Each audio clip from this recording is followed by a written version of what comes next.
A locação de imóveis por plataformas digitais como Airbnb e similares pode ser submetida a restrições decorrentes das normas contidas nas convenções dos condomínios. Interpretações equivocadas sobre o tema têm causado muita inquietação entre proprietários dos imóveis e usuários dessas plataformas digitais.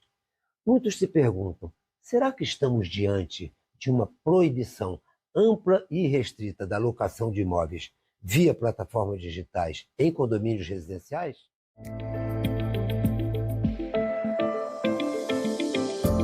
Vida em condomínio.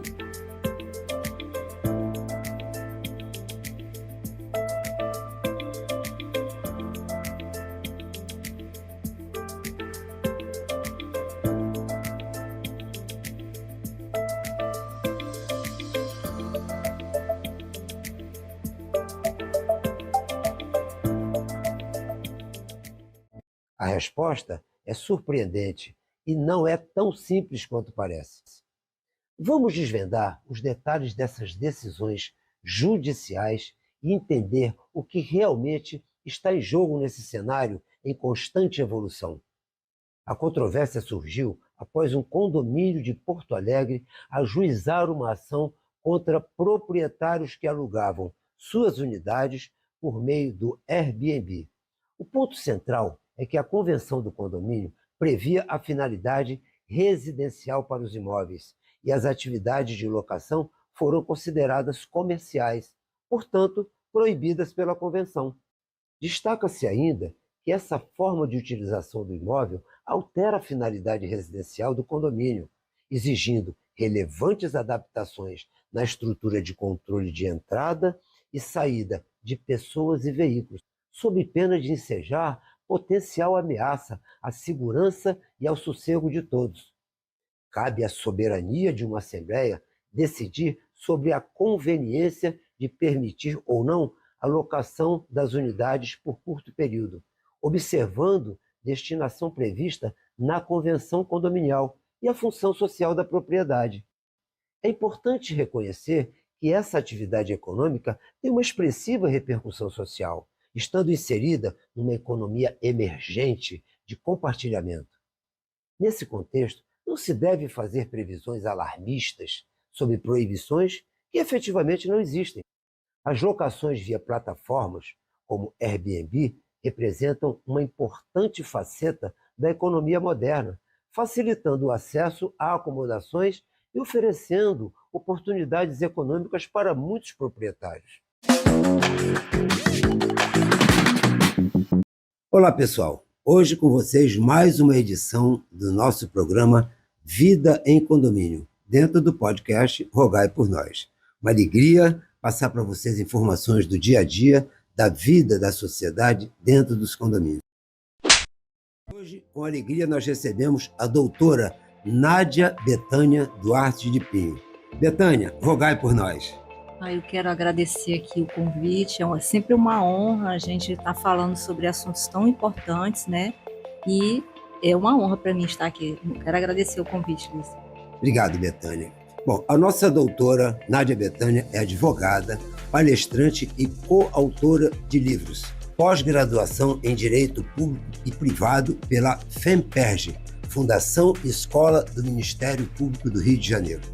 Presidente da Comissão de Processo Civil da ABA-RJ, delegada da Comissão de Prerrogativas da OAB-RJ, membro do Instituto de Advogados Brasileiros, o IAB, membro da Comissão Nacional de Defesa dos Direitos com Câncer da Associação dos Brasileiros dos Advogados, membro da Comissão de Jurisprudência, Precedentes e Súmulas Trabalhistas da OAB-RJ. Betânia, que honra ter você aqui com esse currículo farto, esse currículo riquíssimo, né? A gente se confunde com tanta informação, com tanta clareza, mas com tanto currículo, a gente chega a se confundir com um currículo tão rico como esse. Parabéns. Obrigada, Alice. Um privilégio ter você aqui. São anos de muito estudo. Eu tenho certeza que depois de tanto estudo, você tem muita informação relevante para passar para o nosso seguidor. Ô, Betânia, como é que surgiu esse novo formato, que hoje é uma polêmica, né? Esse formato de locação temporária que acabou tomando conta em escala mundial. De onde surgiu essa ideia das plataformas digitais por locação temporária? Lister, esse tema é bem polêmico, né? E ele surgiu nos Estados Unidos. Foram dois amigos, né, que moravam, tinham um imóvel, né? E conheceram 3 viajantes. E nesses 3 viajantes queriam saber se podiam ficar lá e alugar, né, o espaço só para uma noite, uma pernoite e um café da manhã. Foi daí que surgiu, por isso que são 2 amigos, e eram lá de São Francisco. São Francisco, Estados Unidos. Betânia, a questão da legalidade, a necessidade de ampliar o leque de discussões sobre essa nova modalidade de locação, que essa locação temporária para muitos, por meio de plataformas digitais, chega a ser até uma fonte de renda. Qual a necessidade que nós temos, as discussões envolvendo esse tema com relação à legalidade dessas plataformas digitais? Hoje ainda não temos nenhuma lei falando sobre as regras. Por enquanto só tem discussões nos tribunais envolvendo os direitos de vizinhança, sobre o contrato ele ser lícito ou ilícito. Não existe ainda regras e nem lei ainda sobre esse assunto. Pois é, Betânia, existe muita especulação, a gente sabe disso, isso acaba se tornando uma situação alarmista, né? Então, doutora, existe alguma fonte que possa nos dar uma ideia, de alguma forma, isso possa ter prejudicado, por exemplo, a rede hoteleira, que certamente tem leis próprias que regulam, né? A rede hoteleira e afins? Existe alguma fonte que possa nos dar um parâmetro, uma ideia do quanto isso possa ter prejudicado a rede hoteleira? Bom, por enquanto, eu acredito que o mercado ele possa ser para todos, né? Eu acredito que a rede hoteleira não se prejudicou. Lógico, assim, existe hoje uma grande demanda de pessoas que preferem as plataformas digitais, né? Mas a rede hoteleira, sim, ela segue um plano nacional de leis próprias. Então, assim, eu acredito que não houve ainda nenhuma que prejudicasse a rede hoteleira. Sim, até porque a rede hoteleira tem um histórico, tem leis próprias. Eu acho que a discussão aí vai mais por questões de custos, né? O pessoal do Airbnb procura realmente um custo mais baixo, mais acessível, né? Digamos assim. Sim, existe uma classe, né, de quem aluga, né? Então, assim, a classe A, B e C, quem usa mais a rede hoteleira, que é o conforto, que é a segurança, que é aquela comodidade com camareira. No Airbnb, não, você aluga aquele espaço por um determinado período, né, que não pode ultrapassar. E, assim, o custo-benefício sai bem melhor do que a rede hoteleira, né? Agora, doutora, deixa eu lhe fazer uma pergunta. Quais são as principais zonas de conflito? A gente falou de rede hoteleira, né? Quais são as principais zonas de conflito? O conflito de interesse mesmo que eu estou falando, dessas plataformas digitais. Isso pode se ampliar e perder o controle de modo a esvaziar, eu não diria esvaziar totalmente, a rede hoteleira como um todo, como ocorreu com o Uber, né? Com relação à classe dos taxistas, né? O Uber, depois que chegou, que é a maior plataforma de carros do mundo, né? Ela trucidou com a classe dos taxistas. Foram preservadas apenas aquelas classes, inclusive passaram a ter aplicativo, como Táxi Rio, né? Mas a classe dos taxistas sofreu. Eu me lembro que uma licença de taxista chegava a custar 160, 170 mil. Hoje você compra uma licença de táxi por 10 mil reais. Então eu queria saber, sobre o ponto de vista dessas plataformas digitais de locação temporária, na verdade, quem são os verdadeiros prejudicados, a zona de conflito que se criou com essas plataformas digitais? A doutora se arriscaria? Eu posso dizer que a rede hoteleira pode também estar sendo alvo de prejudiciais, né? E também tem os condôminos, né? Normalmente, quando recebe os anfitriões, recebe as pessoas que vêm utilizar desse serviço, eles podem se sentir prejudicados, principalmente na questão da segurança, né? E também a questão também que alguns imóveis aqui do Rio de Janeiro, A água ela é rateada entre os moradores, então se tiver uma rotatividade, um volume grande de gente entrando e saindo, dependendo da quantidade de pessoas, há um Isso aumento altera, grande. né? Altera. Com relação a essas plataformas digitais aí, elas podem ser consideradas uma nova fonte de renda para a classe emergente? Sim, sim. Uma nova fonte de renda, isso tem crescido muito.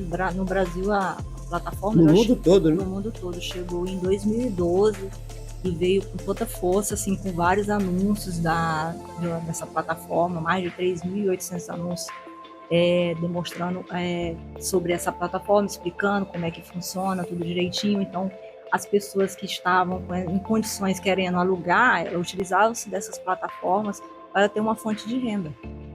O que a sociedade, de modo geral, na avaliação da doutora, que é técnica especializada nessa questão do direito civil, o que a sociedade, especialmente os condôminos e suas famílias, podem esperar com relação a um tema sensível, né, que é a questão da segurança envolvendo essas plataformas? Eu falo dos grandes condomínios. E por quê? Porque os grandes condomínios, de um modo geral, eles oferecem uma área de lazer sedutora, né? Eu, particularmente, moro no condomínio que tem uma área de lazer sedutora. E essas áreas de lazer acabam sendo um atrativo.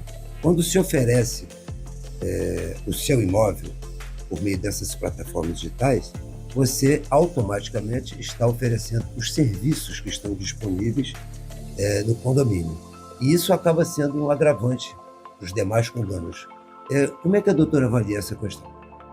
Essa questão é bem polêmica e, normalmente, quando os anfitriões, na verdade, seria as pessoas que estão em busca, né, de uma temporada, eles avaliam e a primeira coisa que eles verificam é se tem piscina, se tem estacionamento, se tem academia. Então, assim, os condomínios clubes, os edifícios, né, que tem condomínio público perto da praia, então todo mundo, isso tudo é um atrativo para os hóspedes, né, para as pessoas quererem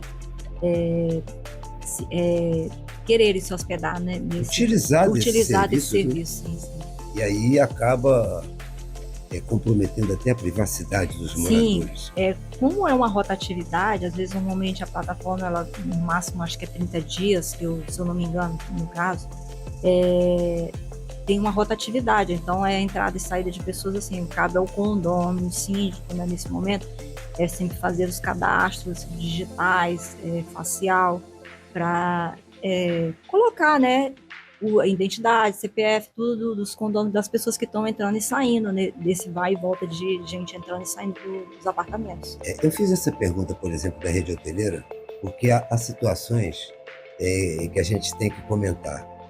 Em Búzios, você tem 800 pousadas, né, uma média de 800 pousadas. Dessas 800 pousadas, sem nenhum exagero, 600 são irregulares. Ou seja, não são constituídas como pousadas por CNPJ, para que o sujeito possa fazer uma reclamação, ter os benefícios das instituições que protegem, né? Que dão amparo a essas pousadas. Então, se tem essa questão do condomínio, porque nós temos a questão também do contrato atípico, né? Esse formato de contrato é um formato de contrato atípico. Doutora, com relação ao direito de propriedade, qual é a interferência que isso tem? Está valendo, para esse caso das plataformas digitais, a questão do direito de propriedade? Então, é um tema bastante interessante, porque os tribunais hoje, ultimamente, todos decidem nesse sentido, sobre o direito de propriedade, de usar, gozar, dispor. Então, assim, o proprietário, ele tem direito de locar, de fazer, mas tem que respeitar as regras, né? Então, assim, é sempre importante verificar com o hóspede, né? Entregar para ele a convenção, as regras, o regimento interno, né? As regras de utilização dos espaços em comum. É sempre importante passar esse tipo de informação para quem está alugando. Doutora, uma outra questão que é extremamente peculiar é a questão alarmista. Hoje se faz um alarme muito grande do que pode, do que não pode, e nós temos aí a questão de leis que protegem decisões do tribunal. O que pode, o que não pode, o que o STJ tem decidido acerca dessas polêmicas todas, né? Da questão de convenções condominiais. Eu queria que a doutora falasse um pouco sobre isso, porque a questão deve estar expressa numa convenção, essa proibição com relação às plataformas digitais, porque é uma coisa relativamente nova, né? Essa questão das locações temporárias por meio de plataformas digitais. Isso precisa estar expresso ou somente a questão da finalidade, da destinação daquela moradia? Porque se uma convenção determina, por exemplo, que a destinação daquele imóvel é residencial, e você passa a utilizá-la de forma comercial, isso já infringe uma regra do condomínio. Mas há muita polêmica com relação aos tribunais, com relação a isso. Queria que a doutora falasse sobre isso, com relação a essa destinação do imóvel residencial e quais são as últimas decisões do STJ acerca desse tema.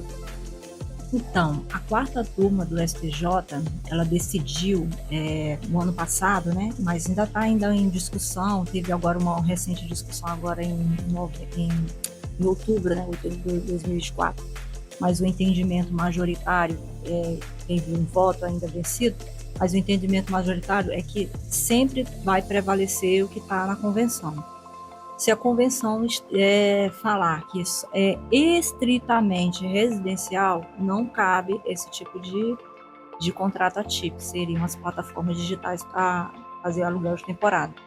Agora, se... condomínio for misto, por exemplo.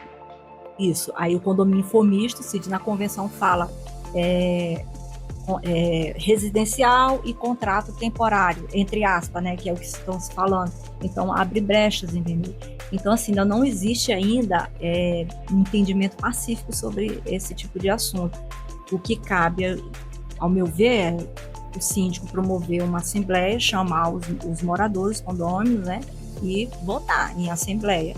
Aí, o que a maioria disser, se que não quer esse tipo de contrato, e não quer ninguém nessas plataformas digitais por questões de segurança, questões de gastos, né? Até porque a Assembleia é soberana, né? Exatamente. Porque ela decide.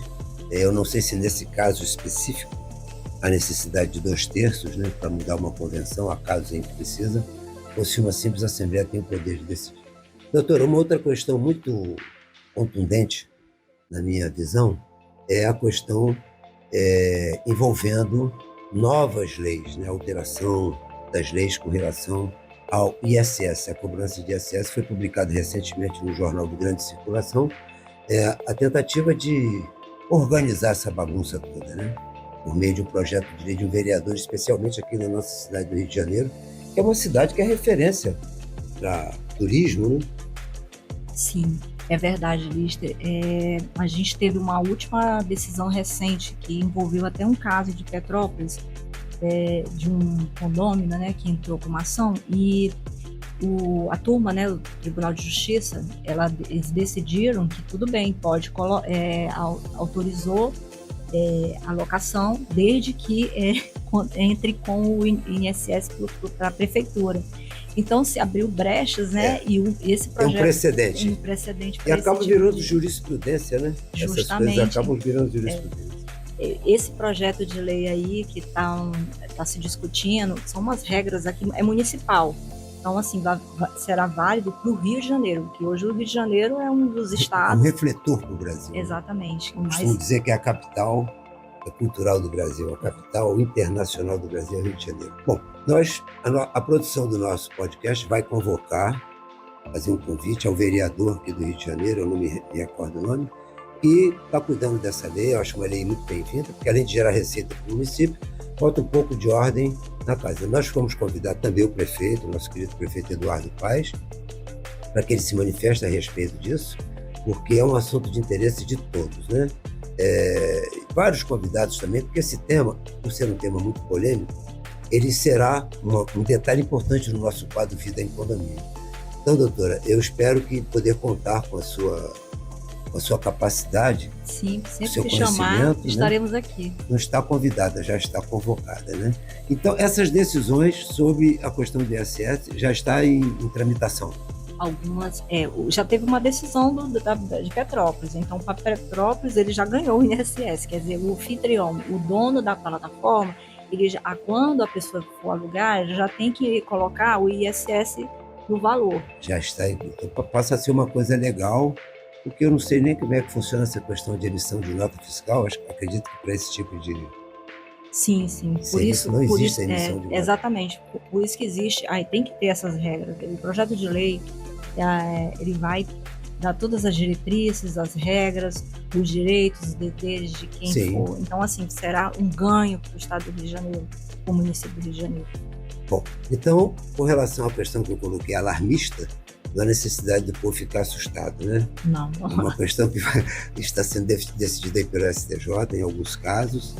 Houve a necessidade de entrar em uma ação no STJ, alguns condomínios se sentiram prejudicados, porque, na minha avaliação, uma das questões mais sensíveis realmente é a segurança.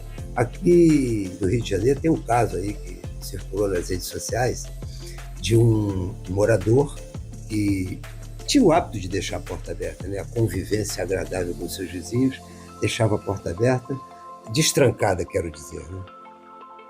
E o sujeito que alugou um apartamento por meio de plataformas digitais, não necessariamente o Airbnb, ele simplesmente chegou de madrugada, não conhecia muito bem o prédio, e adentrou pela porta dessa vizinha, já altas horas da noite, e se deitou no sofá da sala.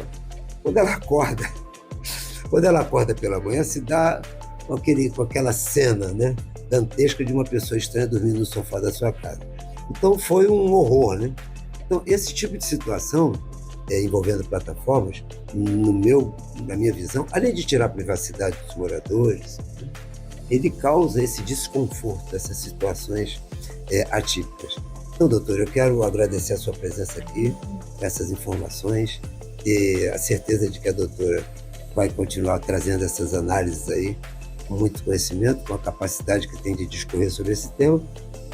E agradecer a você que nos acompanha até agora. A doutora Nádia Bethânia vai fazer a sua despedida, prometendo que vai estar aqui outras vezes. Quero agradecer ao Ulisses e eu quero deixar aí um lembrete, que é sempre bom, quando você tiver esse tipo de problema, procurar um especialista na área, né? Para que tire suas dúvidas, veja quais são o que vale, se vale a pena se aborrecer ou não se aborrecer, e procurar as vias judiciais. É sempre bom procurar um especialista na área. Eu vou deixar aqui, pedir ao pessoal da produção que deixa aí na nossa tela o telefone da doutora Nádia Bethânia e também o Instagram dela, com todo o seu currículo, com todo o seu acervo, que é riquíssimo, para que, se alguém tiver alguma dúvida, deixe os comentários aqui no canal. Pode se reportar a doutora Nádia Bethânia, não é isso? Sim, pode. E, além do currículo dela, ela também faz palestras, faz workshops. Isso é muito importante para os síndicos, para os administradores que queiram ampliar o seu conhecimento relacionado a essa questão das plataformas digitais, que virou um caso de polícia em muitas situações, né? Um caso de conflito entre moradores. E os conflitos, eles se resolvem com conversão. Não adianta gritar, não adianta espernear, é sentar, conversar com os gestores do condomínio, conversar com o setor jurídico, para que você possa ter segurança para sua família e também não prejudicar esse novo formato de locação, que tomou conta do mundo todo, né? É uma coisa, inclusive, interessante, porque você tem custos mais convenientes para você, mas a gente tem que conciliar isso com a legislação de cada estado, de cada cidade, de cada município, e, sobretudo, não prejudicar o que acabou se tornando numa fonte de renda para muita gente que tinha seu imóvel aí em desuso, tá bom? Obrigado mais uma vez, doutora Bethânia. Obrigado a você que nos acompanhou até aqui. Deixe o seu comentário, compartilhe esse vídeo com seus amigos, com síndicos, com administradores e com todas as pessoas que têm essas dúvidas aí. Até a próxima. Até.